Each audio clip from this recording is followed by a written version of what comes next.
Pipila sa mga stellar cast sa Widow's War aniya karon sa Sugbo alang sa duha ka mall show. Nahinabi usab sila sa mga sakop sa entertainment press. Anang report ni Mark Reggie Abella. Karong gabi na ang finale sa GMA Prime series nga Widow's War. Human na reveal na ang mga mastermind sa pagpatay sa mga palasyos, gipasalig sa mga cast nga aduna pay plot twist nga angay atangan karong gabi sa ilang final episode. Si Royce Cabrera nga nagdala sa karakter ni Jericho sa Widow's War, miangkon nga siya mismo nakurat human mahibaw nga siya di ay ang mastermind sa pagpatay sa mga palasyos. Iyang gitataw nga matag semana ang paghatag kanila sa script, busa silang tanan parihong nagduda sa usag-usa kung si kinsa kaha ang mastermind. Kinabahan, na pressure, pero syempre grateful and thankful na sa akin nila ibinigay yon. And right after nun, pagka-uwi, binasa ko yung script, pinigyan kong focus yung sarili ko, and sana naisagawa ko ng maayos si Jericho as mastermind.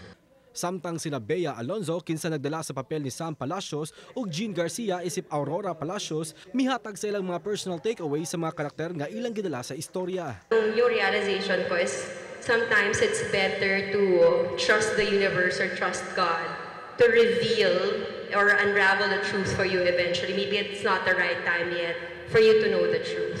Sa magkapatid, yung character ni Galvan at saka ni Aurora, kahit na mortal silang magkaaway sometimes, di ba, love and hate relationship, pero at the end of the day, yung sila pa rin talaga ang magkakampi, magkapatid pa rin talaga.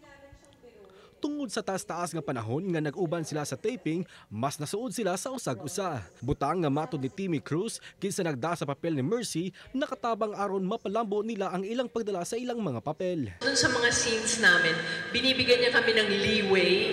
Hindi niya kinakat yung eksena kaagad kasi alam niya na bilang mga artista, magre-react pa kami. Meron pa kaming gagawin. And yun, kinukuhanan din niya, which is nice, mga nuances, which brings more depth doon sa buong story. Samtang, kumpletuhon ta ang Sinulog Festival 2025 uban sa inyong paboritong katropa karong weekend. Mo kumpleto sa inyong Sinulog Festival ang mga cast sa mga batang riles nga sila Miguel Tan Felix, Bruce Roland, Coco de Santos, Rahil Birria ug Anthony Vinzon. Makauban ta sila sa Kapuso Mall Show ug mga adlaw January 18 alas 5 sa hapon sa La Corte Garden, Ayala Mall Central Block sa Dakbayan sa Sugbo.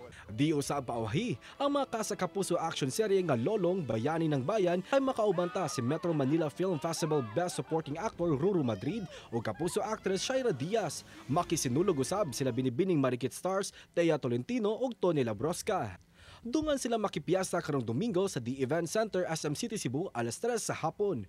Busa, kita-kits mga kapuso. Kauban si Cleofer Lumayag, Mark Reggie Abella. Balitang Bisdak.